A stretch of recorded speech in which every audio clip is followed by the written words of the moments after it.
I will talk to just one, Senator Gordon. Tapos,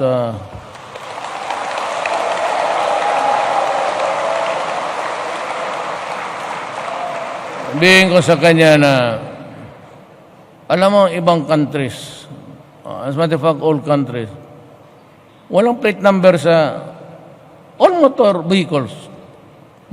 Walang plate number sa harap. Diyan yan sa likod. So, I will try to convince the LTO to maybe hang on to it. I-suspend ko lang muna.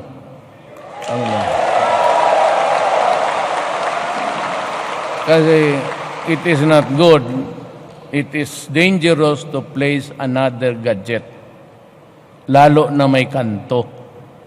May kanto yung plate number eh. It could be a plastic or it could be an aluminum. But still, with an impact na ganon, tutusok yan sa helmet mo. Delikado eh. Well, anything that is sharp there, hindi maganda.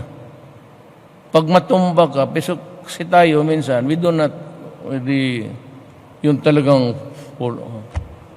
minsan yung, practice lang dito, pero, dyan sa walang sharp object dyan. Except the wiring. Lagyan mo ng dyan, delikado yan. Pag maumod yung mukha mo ng depende kung iba, may nakaganon ka na eh. Yung nakahalik ka na.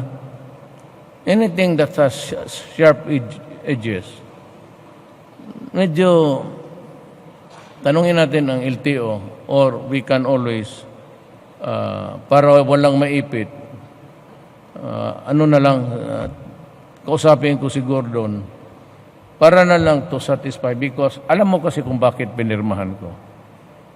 Alam mo, ang pulis tao ko yan, ang military tao ko. Ano ang i-recommenda nila? I will adapt it. Basta may maglagay lang ng rational or a reason or rationally if you want to pronounce it that way.